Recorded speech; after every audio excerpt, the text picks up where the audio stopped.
You're listening to The Luxury Item, the podcast on the business of luxury and the people and companies that are shaping the future of the luxury industry.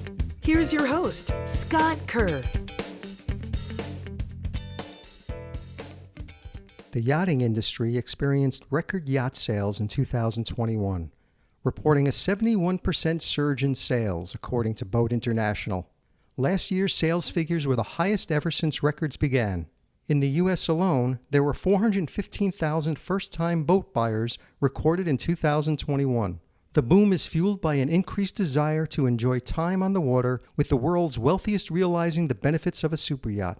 A luxury yacht offers self-sufficient sanctuary at sea, one that is exclusive and private while enabling the owner and their guests to travel whenever and wherever they desire. My guest on the luxury item is Jonathan Beckett, CEO of luxury superyacht company Burgess Yachts. He is one of the most successful, experienced, and popular yacht brokers in the industry. Beckett joined Burgess at the age of 23, working in Monaco with the company's founder Nigel Burgess from 1981 to 1983, before moving to the UK to launch the London operation. Today, as the CEO of one of the world's leading superyacht companies, Jonathan Beckett joins me here to discuss what's driving the booming superyacht business, who's buying and chartering these luxury vessels, how the sanctions on Russia have shaken up his world, and more. Welcome to the luxury item, Jonathan. Thank you very much. It's great to be here. You're here in New York City this week, and so thanks for coming over. I know you're based in London, correct? Yes, I've been based sort of between London and Monaco for the last 15 years, but New York is a city that's close to my heart because I opened the office here in 2004, and it's sort of been my baby ever since. So I'm about a week a month in New York City as well. Well, Burgess is considered one of the most successful and popular luxury yacht brokerage and charter companies in the world. So can you share with my listeners about Burgess's business and its different services that it offers? Yeah, and we're a global business. We have 15 offices around the world, everywhere from London, Monaco. We have 3 offices in the States, New York, Miami, and Los Angeles. And, as far away as Australia, Dubai, Singapore. So we're a global business dealing across all continents. And we specialize in anything to do with super yachts. And by super yachts, we're talking about yachts of over about 125, 130 feet. We work from the top end down. So the very largest yachts are close to 600 feet in length. And we come down to the smaller size, and we do sale and purchase, we do charter management, we do operational management, we do crew, we do insurance, really any new construction, anything. If you have a super yacht, then we're the people to talk to because we really take care of everything in a 360-degree way.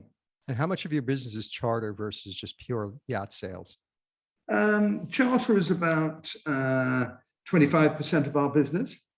Yacht management is about 25% of our business. Sale and purchase, new construction is about 50% of the business. So we're seeing, as the number of billionaires has grown and COVID-19 added to incentives for avoiding crowds, the multi-billion-dollar global luxury boat industry rebounded fast, after near paralysis at the onset of the pandemic. How was your business initially affected by the global pandemic? Well, we were, I have to admit, we were very scared. And, we basically saw our business fall off the edge of a cliff where, nobody wanted to buy a yacht. No, certainly nobody wanted to charter a yacht. In fact, they wanted to cancel the charters that they had booked. And so our business really stopped dead in its tracks. The yachts that we were managing, the owners were trying to renegotiate the management fees.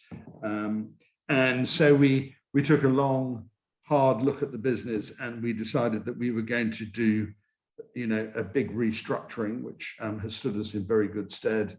Which, we absolutely had a forensic look at costs in every department, in every office. And we managed to cut out a lot of the costs of the business.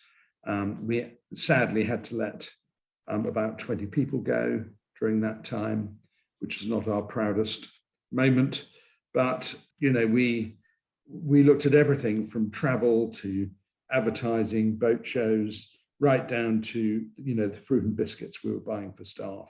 Right. And we've never, ever done that before. And I think it was a great exercise to do in hindsight. And it's left us in a much fitter and leaner, keener state than where we were before we went into the pandemic. So was Burgess digitally prepared to serve your clients at that time?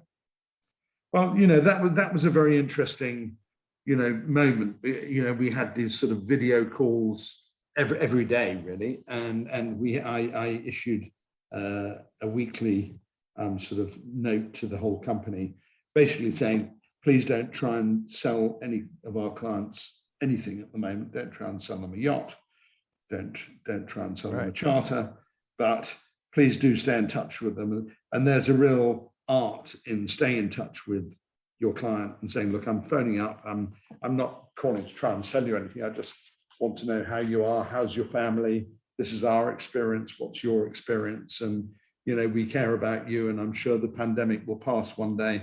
And when it passes, then, I'll make that sort of sales call. But right now, our concern is for the welfare of you and your family. And what point did that change? Because, if you look at the use of technology, really became an integral part of closing deals across many luxury sectors like watches and jewelry and things like that at that time. So yes, you reach out to your customer to check on their health and things like that. But did it get to a certain point where there was further customer outreach to compensate for the lack of in-person yacht visits? There were a number of clients who wanted to actually charter a yacht to isolate on a yacht, for example, rather than isolate it. If they were living in the middle of New York City or living in the middle of London, what better way than to charter a yacht with a COVID-free crew and go to anchor off Antigua in the Caribbean or something like that. So, that was an interesting, there weren't a whole ton of them, but there were a number of charters that we did, which were sort of isolation charters. And then I guess at the end of June, we were in a negotiation to sell a very large yacht, a yacht of between 90 and 100 meters. And the boat was actually in Croatia. And the boat was not in Croatia, it was in Spain, but we had to move it to Croatia for the buyer to look at the boat. And, the seller had a leap of faith and moved the boat. We had to fly privately out to Croatia at that time. We had to then get tested for COVID. We had to self-isolate for 3 days, including the buyers of the boat. But we actually successfully concluded that sale during COVID. And that gave us a real sort of boost. From, I guess, early September, middle of September 2020, the market suddenly took off, and we realized that everyone is sitting at home. They're actually not losing money. They're probably making money, or quite a lot of people are. And they see yachting as, why put it off another 10 years when life is short and we should be getting on and enjoying our life now? And what better way than having your own yacht with your own crew, which is a great place to go on holiday. It's a safe place. And so the market suddenly kicked off. And we were selling from September, October 2020 through till the end of 2021. We were almost selling a boat a week. It was the most extraordinary period of time. How did the global shipyards deal with that incredible demand? Well, the shipyards all had full order books. Suddenly people decided, let's go out and build this yacht that we've been talking about doing for the last 4 or 5 years. So the shipyards all had full order books, and it's been a great period of time. We sold 4 yachts sight unseen just by sort of walkthrough videos with the buyer, live walkthrough videos, and things that we would never have thought possible in our previous life. But it just shows you that this is a different world today. Well, last year's boat shows were the first after a year of virtual COVID impacted events. Yes. What was the mood like at the Monaco Yacht Show and Fort Lauderdale International Boat Shows? I mean, the Fort Lauderdale Boat Show, sadly, I wasn't there because America only opened its borders up, I think it was on the 8th of November. Right. And the boat show finished before then. And I tried to get a special sort of dispensation to come over, but didn't get it. But I think the Fort Lauderdale Boat Show was good. I don't think there was a lot of foot traffic. I think it was mainly domestic foot traffic at the boat show.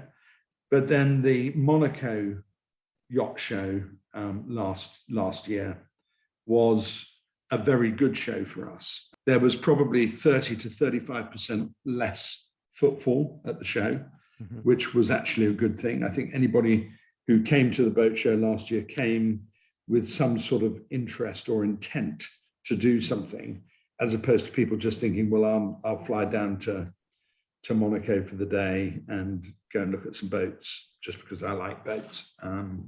So it was the first time we really had a boat show with less footfall and more business. And that was quite eye-opening. And it just shows you, it's not the number of clients that you have at a boat show, it's the quality of clients that matters. And what were like a couple of the big trends that came out of those shows? Again, I think it was more of the same, and that people were, generally at boat shows, people come and they look and they're interested, but they're not really buying at the boat show. Whereas last year we did feel that people were coming with an intent to try to strike a deal on something. So we actually sold 4 boats from the boat show last year, which is 4 more than we would normally expect to sell. So it was a great show for us. Now, Burgess saw record-breaking sales last year. Congratulations on that. Were most of those gains coming from the US? About 35 to 40% of our market is America. It's a very important market for us. It's the biggest market for us. Having said that, Russia Russia and Ukraine was 15 to 20% of our market prior to the conflict that's going on there at the moment. Australia is 10% of our market, and Europe sort of makes Middle East and Europe make up the rest. But America is a very, very important market for us. And I'm sure the soaring stock markets, IPOs and SPACs and crypto gains had a lot to do with that surge last year. Yeah, absolutely. Yeah, and totally. Was there a big surge in first-time buyers? Yes, there was. Yeah, I think a big surge in people who've been sitting on the fence for a long time, I think, thinking, we should buy a yacht, but I'm only 45 years old or I'm 50 years old. I need to run my business, and I need, and maybe in 5 or 10 years' time, we'll buy a yacht. And then people got used to working from home, or maybe they're working from the office, but nobody else is in the office. And they realize that it's possible to work remotely as opposed to having to be in the office to conduct a day's business. So that had a big effect on first-time buyers, I think. Thinking, well, why are we putting it off now? We've got the money, the kids are of a certain age, and surely now is the time we should go out and enjoy our wealth rather than wait till we're in our 60s or 70s. And which size vessels experienced the most growth? It was across the board, very interesting. We were selling boats from, we're really 40 meters upwards, but we sold quite a few boats between 30 and 40 meters. We sold a lot of boats between 50 and 70 meters. And, last year we sold, for us as a company, a record number of yachts over 100 million euros, which it's a very rarefied market when you get over $100 million, 100 million euros. There have only been, there's been less than 40 deals conducted worldwide by anybody over 100 million euros in the secondhand market. And I think we closed 4 last year, which is pretty good.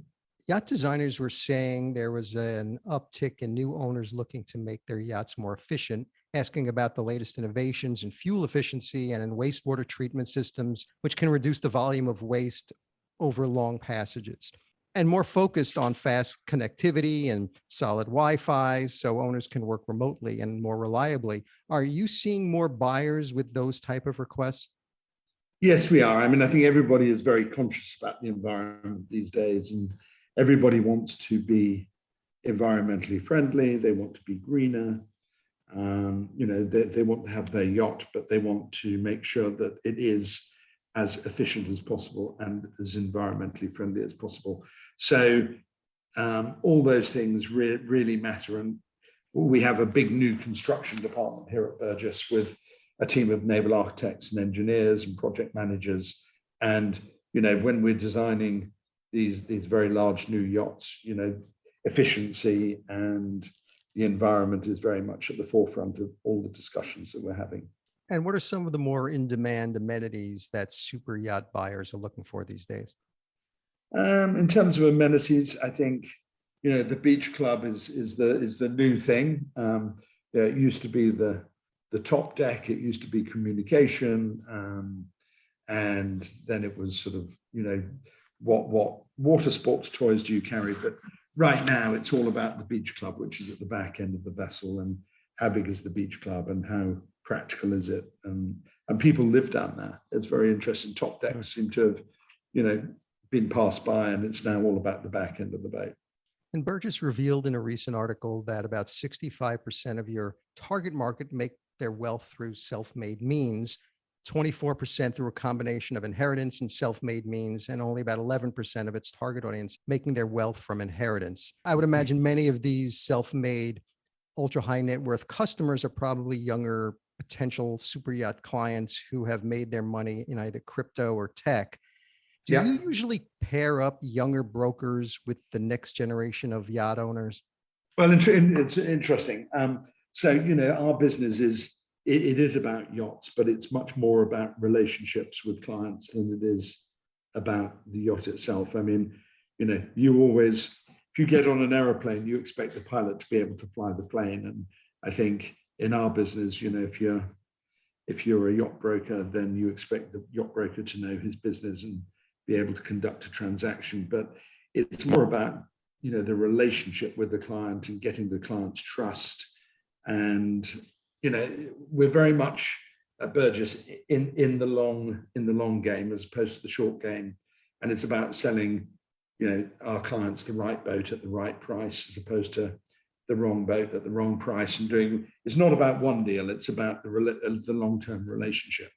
And so with the younger clients, with all clients, not just the younger ones, but with all clients, we absolutely do want to match up the broker with the client. And that could be because of age, that could be because of interests, it might be because they are logistically, in the same area, in California or whatever.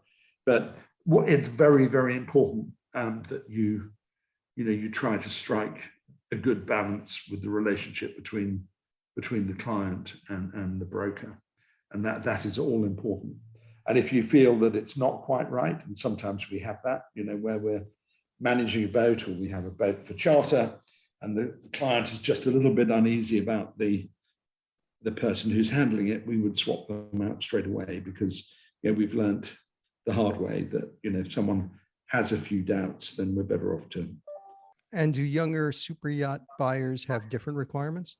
They do. I think their requirements are generally, we've gone through a very fascinating stage of, the Middle East, the Gulf, Russia, and to a certain extent, America, I suppose, with what I would call the mega yachts of, over 90 meters, over 100 meters. And it's been a fascinating business to be in. But I think the younger generation are looking for something that is, more practical and possibly more interesting. So, if you think of a young person living in New York City, they're probably not going to be buying a large house in the Hamptons or in Greenwich, Connecticut, and driving a Rolls-Royce Phantom. They're more likely to be living in a very cool loft apartment downtown and have some cool car that they drive around in. And I think the same with our younger clients. They don't want a 100-meter super yacht right now. That they would like a 45-meter very cool boat, to experience going to sea for the first time, or possibly more of a sort of what I would call more of a Land Rover. a boat that is built for long distance cruising and exploring and going off the beaten track. And quite a few of our younger clients are more adventurous than the old school clients. Buying or chartering a super yacht with cryptocurrency is increasingly becoming an option as many companies are offering alternative payment options for clients. Does Burgess accept cryptocurrency payment yet? To be honest, the answer to that question right now is no. But we have a whole team looking at the possibility of trying to sort of see how practical that can be going forward. So, I'm sure it is something that we will be doing in the future, but we're not doing it right now this minute. It seems chartering a yacht has become very popular among A-list celebrities and other high net worth individuals. I would imagine the pandemic also accelerated the global charter fleet as well. How did your charter business do last year? Our charter business in 2020, sort of, as I said at the beginning, it sort of fell off the edge of a cliff. And we do something like 800 charters a year. We actually managed to do 300 in 2020. Last year, we were back up around the 800 number. And 2021 was it wasn't quite our best year, but it was our second to best year last year. And I think this year has all the hallmarks of being our best year ever. And if I'm a customer who has never chartered a yacht before, Burgess can consult me on choosing the right vessel, the right crew, the right destination, things like that, right? I mean, what is very important is to get the match right, to get the fit right. There's nothing worse than putting a client on a boat with the wrong crew where there's no chemistry, or on a boat that doesn't fit the client's requirements. You're better off to actually say to the client, you know what, we just don't have anything that we feel is going to be suitable for you right now. But here are 6 boats that we think you will absolutely adore when you get on board. They're all booked or they're all being used by the owners at the moment. Why don't you sort of book one up for next year and maybe take a land-based vacation this year? Don't just try and book them on anything that's available. So the consulting process is fairly lengthy, I would imagine. Yes, it is. It absolutely is. And our brokers, we pride ourselves. We will never charter a yacht to a client that we have never been on board or where we don't know the crew. The matching is, as I say, extremely important. The chemistry is critical to the long-term enjoyment for the client. If the client has a bad experience, he will never come back to yachting. But if they have a great experience, then they could be clients for life. So aside from having in-depth knowledge of new vessels and the existing market, what makes a great super yacht broker? Funny enough, I was with a client this morning and he was asking me exactly that question. I think, being a people person, being able to read people, being able to think on your feet quickly, being personable, professional, familiar, but not overly familiar. And some clients want you to be very familiar, other clients don't. Being very persistent, never taking no for an answer. And, there are so many times when clients have said to me, you know what, I'm out of the market. I'm not going to buy a yacht. I'm going to put my money into property. And you get on a plane and you fly to Sydney in Australia and you book into a hotel and you phone the client up and say, guess what, Jack, I'm here in Sydney and could we meet for a coffee?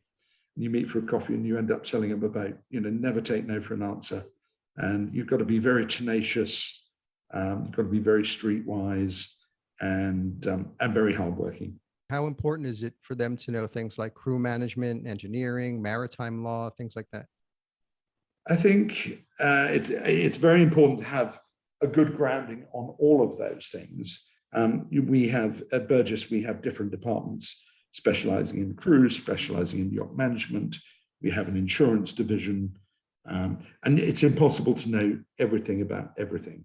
So what we would tend to do is, having sort of met the client and consulted with them and started looking around at yachts for sale, we would say, we can introduce you to our insurance division or to our the head of our yacht management department. Shall we get him to come along, to the next visit and he can sit with you and tell you exactly the way it's done. I've been in the business 41 years, and somebody said to me, you must know everything about everything. But, there are many, many things that I don't know. And it always surprises me. I always say, I probably don't know very much yet. Superyachts has generated a lot of media attention in the last couple of years, with COVID-19 accelerating superyacht ownership as wealthy owners sought safe and secure private experience on the high seas. A-listers like Bezos and David Geffen and others. Yes. And most recently, it's been superyachts being seized from Russian oligarchs by the authorities around the world.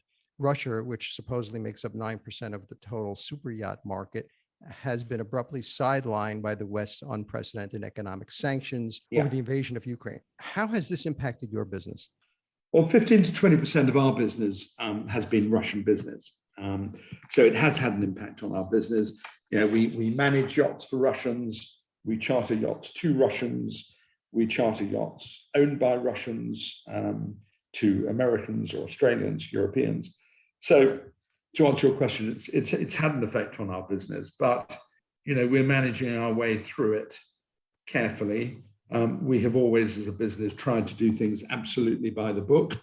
So we're not fearful about any authorities coming in and questioning the conduct of our business. But it certainly had an effect on our business, and it's creating a lot of extra workload at the moment for which we're not being paid.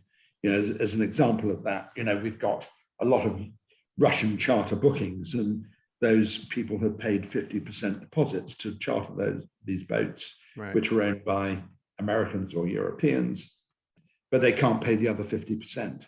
So we're having to negotiate our way out, or try to negotiate our way out of some of those charters, and then to rebook the boat to somebody else. So between rising inflation, the war in Ukraine, surging fuel costs, and a massively volatile stock market, what have you observed about the superyacht market in the last several months from both a buyer's and seller's side? I think we're seeing we're certainly seeing a slowdown of the sort of feed. It was almost like a feeding frenzy during 2021. And it was a very exciting time, for the industry as a whole and for us as a business. We've certainly seen the frenzy calming down, and I think people are beginning to be a little bit more careful and selective about, the way they're spending their money, taking more time to do it. But having said that, the market is holding up remarkably well at the moment. If there is a big downturn, and this is what happens, in life, there will be a downturn in the market, and we will see some people having to sell, I suppose, and that is not necessarily a bad thing for us as a business, right, either. So my final question, Jonathan, is the luxury item question, which I ask all my guests. So if you were stranded on a deserted island and you could only have one single luxury item with you, what would that luxury item be? It can't be any form of air transportation, and naturally, it can't be any form of water transportation, so no yachts, or anything that requires mobile service, so you can't call somebody to pick you up. It's just you, lots of sand, palm trees, lots of water, ocean. What would that one single luxury item you would like to have with you? Am I on my own? You're on your own. I'm on my own. Okay, well, I would say the one luxury item I would like to have is my family with me, because I'll let that go. I'll let it. Okay. I let the family be one item. Okay, there we go. So I would like to have my family with me, and wherever we are, I travel the world. I travel every week, and I'm away from my family a lot. But whenever we're together, we always manage to have a good time. And sometimes we're on super yachts, and sometimes we're on a 30-foot boat on the, we always have a great time wherever we are together. So that's what I would say. I'd like my family with me. Good answer. Jonathan Beckett, CEO of Burgess Yachts. Thank you so much for joining me on The Luxury Item. Thank you, Scott. It's been a great pleasure.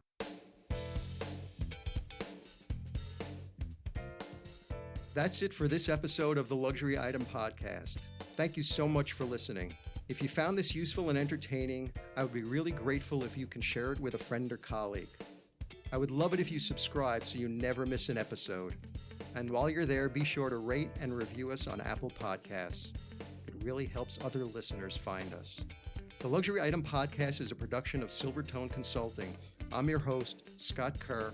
Until next time.